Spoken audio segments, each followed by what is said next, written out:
think I've ever took a grill off with so many bloody bolts. How do we get rid of a frog? Now then YouTube, we're back.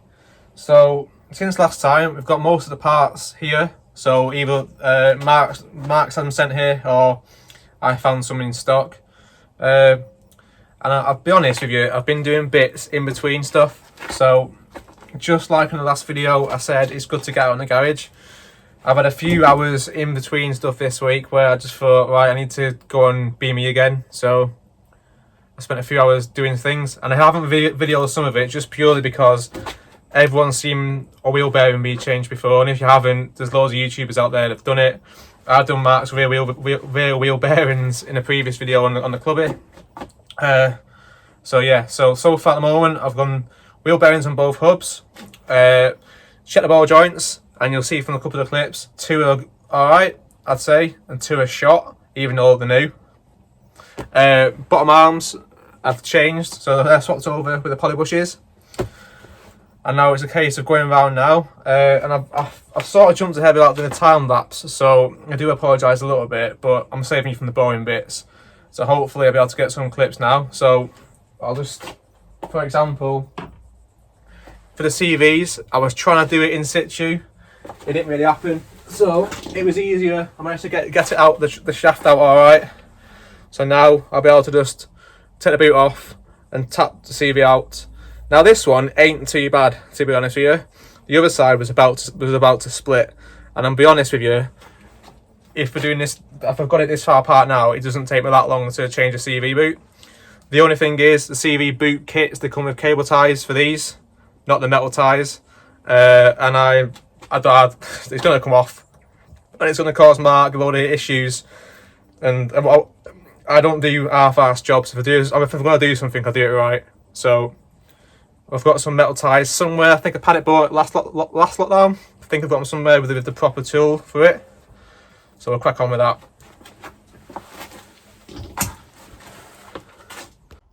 So it's got quite a decent selection of parts. I mean, in the mini sport one, it's got some VL5 wax. You know, that finishing touch. But no, it's got some good parts here. So a few things that I didn't mention in the last one. So Mark thinks that Violet's is gushing from both ends. So we've got a heater matrix adapter kit just in case she's leaking from there. Something else for me to check that I didn't know about. Obviously we're going to do it anyway. So bottom braces, new C washers, new caster nuts, part of the course, brake pad split pins, decent Mintex 7.5 inch pads, standard spec because Mark drives normal. New caliper bolts because the retaining bolts were put in, how should I put it, about 5 times too tight and nearly snapped in the hubs. So for what it costs, pretty impressed with these. So he's got stainless the captive plates for the on the toe board, which should be nice. So when I'm doing a solid mounts, it should make life a little bit easier. Obviously poly tie bar kit, that's what it is, you know, cheerful. Sun plug washer ×4 because we think we've all got a leak somewhere from that. Usual out of CV boots, just as they are, and steering mount gaiters because Mark's about to split.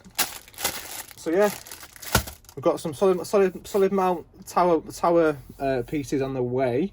We've got the floor ones already, and we've got the wheel bearings and ball joints already. So pretty much now I'm going to drain the oil.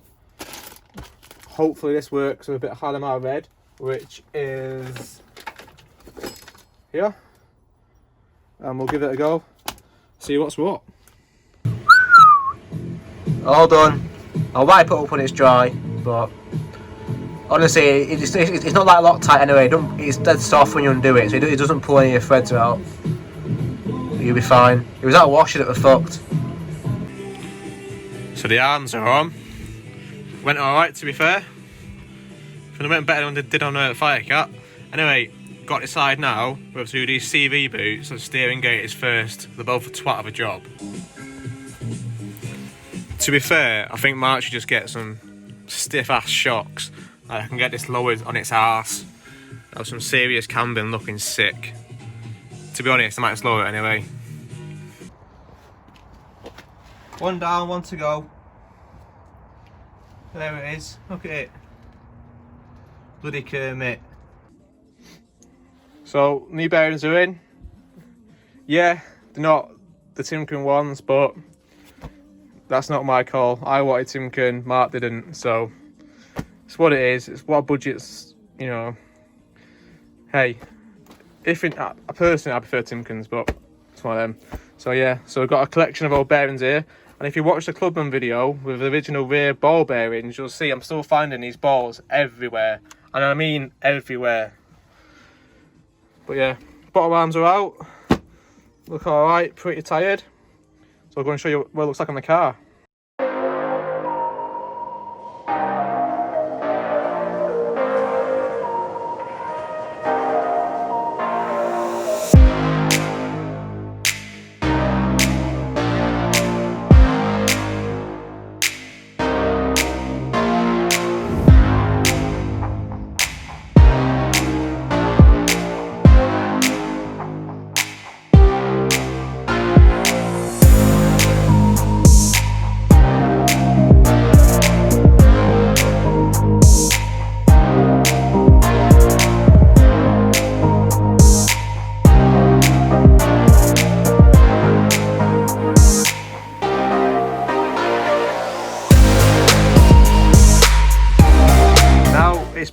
Even though it was bonfire night a couple of weeks ago, this was fireworks the other night. And I don't know if you can notice, but I did joke that Violet was going to be a gusher. But I mean, she's absolutely pouring. And it's gone from literally a tiny little drip that I spotted. So if you can see that, Matt, and it's just, and what you can visually see drops. So it's from that bottom hose. So being that rusty, I'm going to flush the radiator out. And then, yeah. Speaking of which, I'll be a time lapse insert, a very short time lapse inserted of this. So off camera, I've drained the oil, cleaned out the face of the plug and also the mating surface. New washer. I don't know if you can see a drip then. A new washer and a bit of Halamar red. It looks like there's too much Halamar red on there. There isn't. That's just what's been pushed out, and now it's set. I can wipe it all down, mark it clear. Yeah, Halamar red might not be needed, and that might not be everyone's cup of tea, but it's what I've been taught for the past, 20 odd years, and if it's worked for my dad for the past 40 years, then it's good enough for me. But I don't know if we can try and see, but it's literally dripping. So hopefully that oil leak will be fixed. And likewise on this side, bottom arm is on, trap ends are loosened off, and the tyre bar is loosened off. Both shafts are now out, ready for tapping gently the CV off and new boots to be fitted. Another little trick, no one likes stretch pipes, especially brake pipes. So one of the little tricks that obviously I've been taught is you can get these little hooks. Oh, they used to be able to get them from like butchers and places where they've got a really sharp point on them for hanging meat up, but now you can get these from like Aldi and stuff, and you can get a big pack of them for really cheap on the special buys. And they're ace for hanging up anything. So obviously these are green because I painted my fuel tank, which you would have seen in the previous video, that colour. But they're ace because there's holes in the subframe which perfectly line up for the calipers, so there's not under tension. And even though we're changing these hoses, I'd rather not stretch them if I can help it. Speaking of which, have you seen how corroded that union is? And it's now a little space there is above it. And there's an ECU, there's a Verto clutch slave cylinder, and a servo in the way. And Mark said, can I fit these if I have time? Which basically means I've passed you the job that you didn't want to do.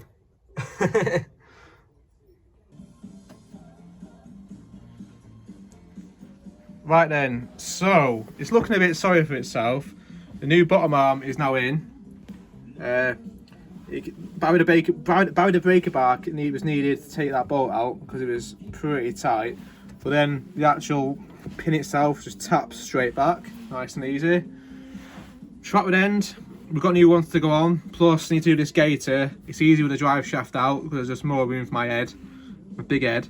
Crack the trapwood end. I crack the nut as well because they can seize onto the shaft. So we're all good there.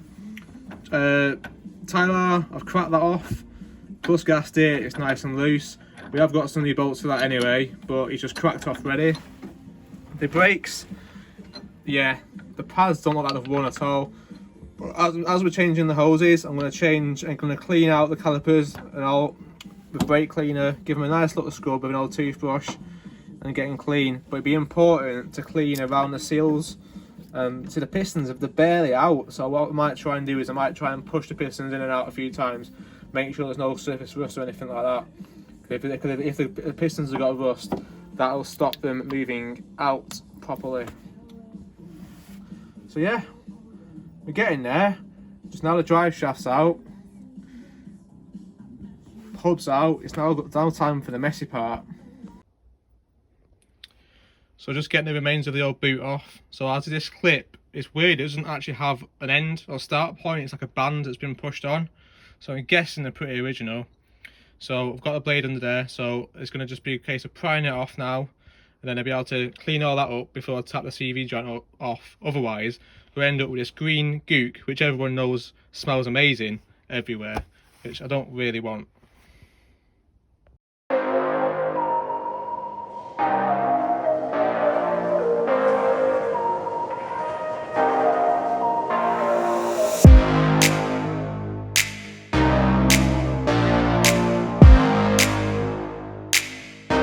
With the nylon mallet, the CV comes off really nice, and obviously you've got to protect the inside edge.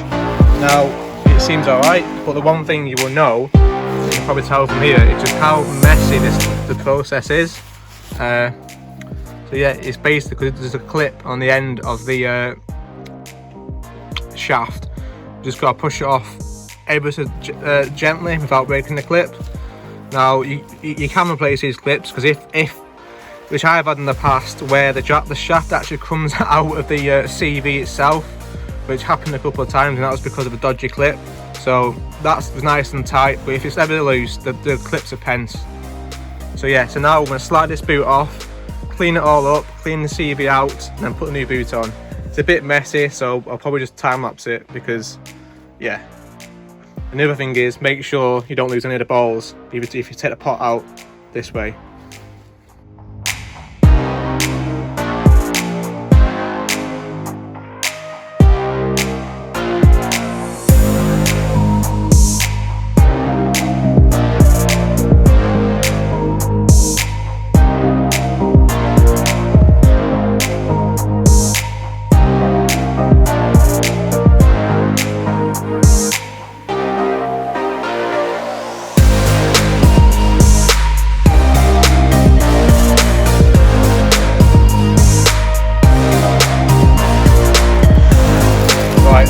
Boots fully greased inside, new boots on, and the outers. Inside ones, boots are fine, don't need doing. So next, after that awkward and messy job, I might as well get on with the other messy and awkward job of the day, steering rack gaiters.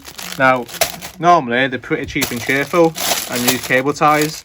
Well, you use cable ties or you can use metal clips. I'm actually pretty impressed with this mini sport kit, because if I can take them out of the packet now,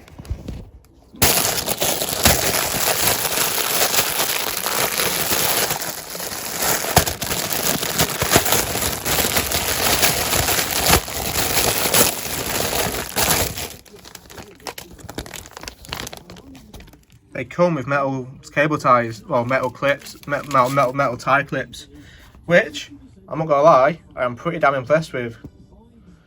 So yeah, normally in the past I've just used cable ties, to be fair, and they do quite a good job, but we'll see. Probably they come with these, so I might as well use them. So now, just got the messy task of cutting the boot off. Well, take the clips off.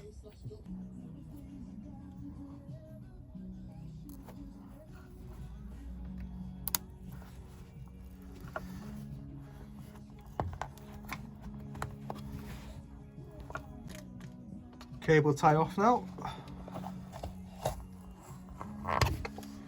and the rack end, which seems to be okay, just lacking grease, and yeah, I would say yeah, it's lacking grease, so it's a glad job I'm doing this. So I'm going to pack it full of grease now, then put the new boot on.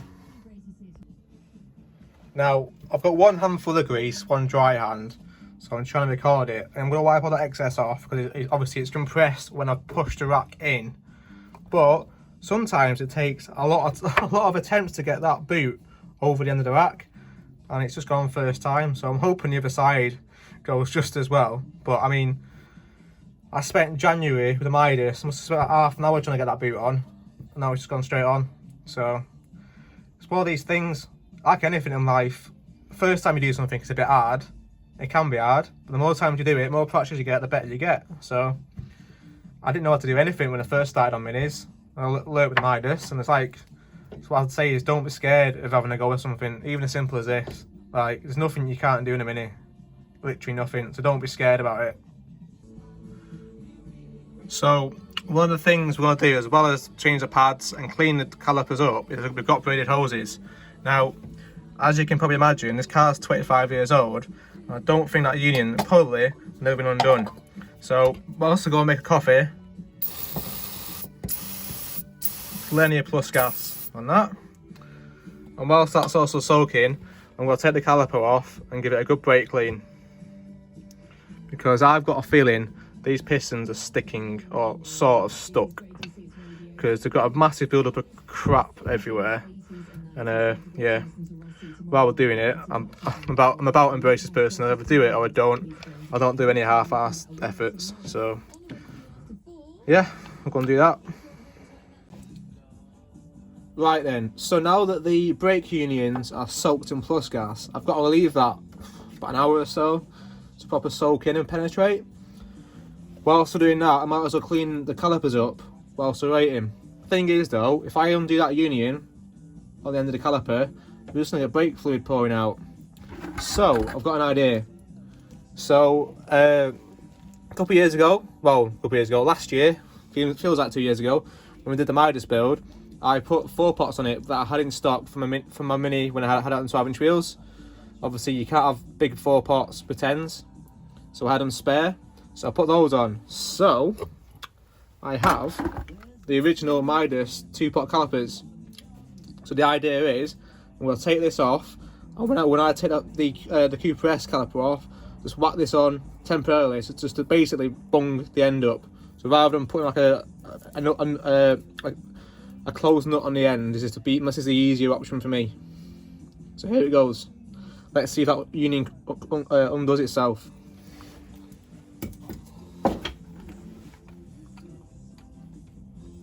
It will be a different size on it, and it would be a different size to the braided hose, so I'm going to time lapse it.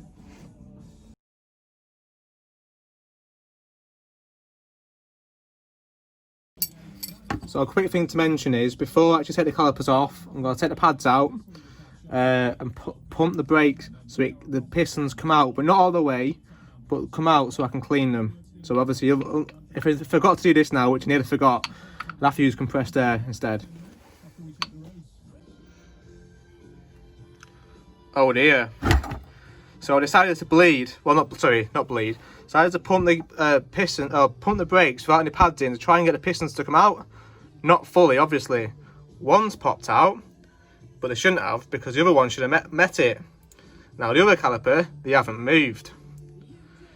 Now the brakes weren't spongy before, so it wasn't like they had loads of air in. Makes me think, are the pistons just been stuck? So, do we get new seals? I don't know. So we've had the group chat on, going through a few things to try and work out what's going on. Managed to pop the piston out, well, one of the pistons out on both sides, and I've chocked it to see what the crack is. And even though I loosened the master cylinder off, pushing the pistons back in here, they're ultra stiff. It's like they're so tight they're not moving in and out.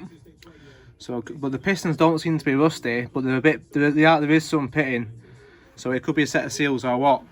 But I've managed to go through all the garage roll since Violet's turned up, which is just leaking everywhere. Like I've got, you know, I've had to resort to this precious commodity now because I've run out of bloody kitchen roll.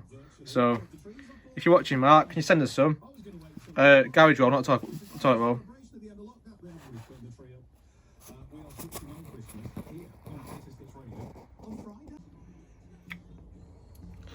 Well, whilst I'm waiting for the brake scenario to work out what to do, Everyone's got the longest screwdriver in the world ever, haven't they? For the one job you need it for.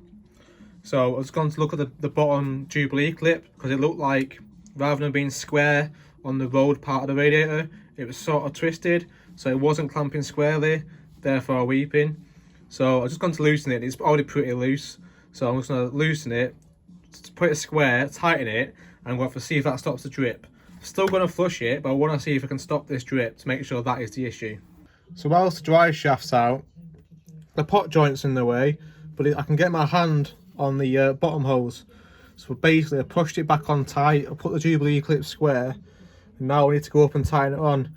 But yeah, I probably should have degreased this beforehand, but I'm going to check everything and then degrease it, I think, because as you can tell, there's a reason why Mark's not done this. I mean, you know, the profession is in, you can't have dirty hands like that, can you?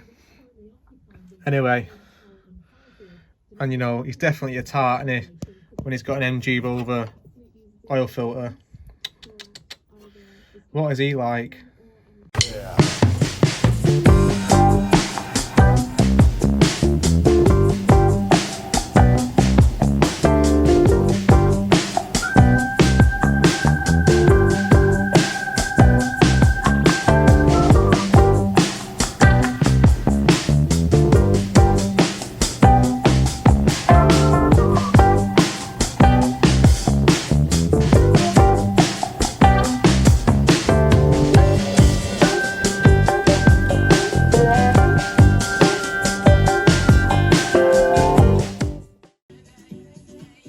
I don't think I've ever took a grill off with so many bloody bolts. Gone to town on those bolts, Mark. Fucking hell, I think Vicat has about 6 and you've got looking about 10.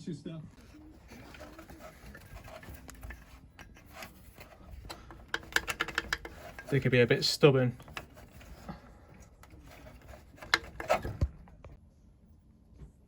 Right, so you can guess what I was just doing then. I mean, Mark's gone to town with that. He's got every bolt possible holding that grill on. It takes about a good 5 minutes. But anyway, you can probably guess what I was doing. Last time I thought the fan belt was a bit slack, so I've just nipped it up. So undo the top ones ever so slightly, then undo the bottom one.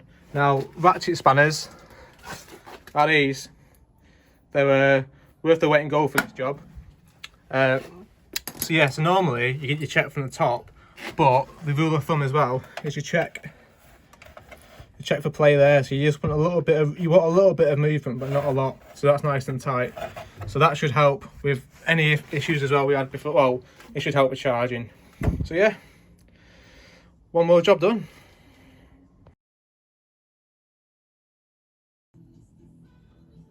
So while not strictly necessary, whilst I'm here, I mean, James gave it a service and done those HT leads and the spark plugs back in the summer, or start of summer. So obviously I'm going to do the tappets, but Mark said he's got a K&N element, which he has, but to be fair, it doesn't look too bad, but I might as well give it a clean and give it a re-oil.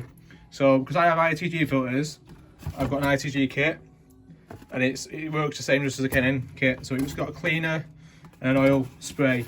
So that's it for me today. So in daylight we'll pick up and I'll get that cleaned and sprayed. It might not make a big difference, but every little helps. Cleaner filter's better. So part of this process is fitting negative camber bottom arms 1.5 degree. Now it's normally recommended to fit longer track rod ends, and that's not to push the steering arm or the track rod further out or anything.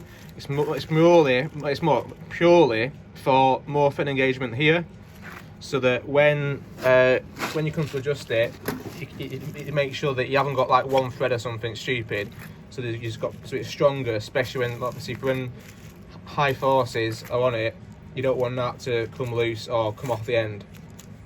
So Mark, being a tart, he's got the posher ones with a grease nipple in, so it's a glad job I bought some grease. But yeah, so I counted the number of turns with the standard length ones. So what I'm going to do now, pretty crudely, well, just measure the difference between the length, and then measure that distance on the rack, and then by measuring that, I can then work out how many extra turns to put the new rod ends on. Now it's not going to be there. The steering alignment was out before I even started, but it gives me a ballpark figure to start off with rather than just guessing in the wind. So here we go. Now the arms are roughly 10mm longer, so it's not that much. And conscious to belief, they're not a special item, they're off a different BMC car. So it's literally pretty straightforward mod. So anyway, 10mm is effectively 8 more threads. So 8 more full turns on each side. So pretty simple. I'll make a note of that for when I fit them. Time for the job that I've been putting off now. So Mark's actually got some quite nice parts here. So it's had the floor mounts, which go on the back of the subframe to the toe board. So they're solid. Some mini-line, pair, tear drop, whatever you want to call them. Pretty generic. Now it's warmly going to be fun fitting. Now I've had that issue before where they're a bit tight, so we'll see. But it's got some nice hardware as well. So where the on the toe board, you have the captive bolt, the captive plates on the inside. We've got new stainless hardware there, and we've got new stainless nuts and washers, no bolts and washers. Oh, you know what I mean, for the solids. Now because he had the toe boards already, those are generic off Mini-Mine, but you couldn't find the towers anywhere, and it was actually cheaper getting some DSN billet ones rather than getting generic cast ones, which is a win-win really. Now I wouldn't have bothered getting billet here purely because you can't see it. It just doesn't do any more performance aspect, but considering these are same price, it's no brainer in it, because DSN stuff is a slippery slope. Once you get one of these bits, that's it, your wallet's gone. Anyway, let's go and get these fitted. So first things first, you get the car off axle stands and the axle stands onto the body rather than the subframe.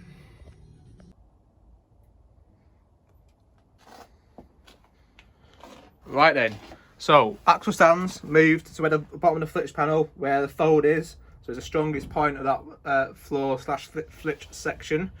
Thin piece of wood to split, a wide piece of wood to spread the load with cloth, same on each side. Now I've got both jacks there on the flat part of the subframe. Obviously you have to be careful because the main power feed from the battery goes along this side of the subframe, and the other side of the subframe you can have the gear. If you have a gearbox steady, you can have the bolts sticking out there, so you have to be careful. So now it's time to undo tower bolts. So this one's pretty easy to get to. The other one, yeah, it's an injection mini, so it's a bit of a faff where you got a bonnet on. We'll get those out, the tower bolts out, then we'll be looking at the floor mounts to undo those and undo these pain of things. Now, I'm thinking this needs repainting. I haven't got any yellow paint, but I've got some, you know, bright orange paint. Got me thinking that. So, those bolts are out, well, nuts are off. And it's just a case of taking these off on both sides, and then we're lowering it down gently, taking those mounts off, swapping the mounts, getting access under here, so either through here or through inside from the bulkhead side, and then pry those out and change them. Mark did warn me about this one here. So you can see he's already had a poly one fitted before. Well, he fitted a poly one before he painted it. I don't know if it's going to pick up very well because of the light, but as you can see, the bolt is off centre to the hole, and the bolt is out behind the opening on the subframe mount. So I'm having to physically go inside, bend it, push it, and then try and tap it out. Oh, it's all fun and games now, isn't it? Once you've took the bottom bolt out, then it's obviously just taking the top retaining bolt out, which holds it to the subframe. Now ratchet spanners make this light work. Obviously you've got to remove the grill. This shouldn't be too bad, but I think refitting is going to be a bit of a challenge considering how twisted that bolt was. But I like a challenge, and hey, life's all about challenges, isn't it? You know, if it was plain simple, it wouldn't be real.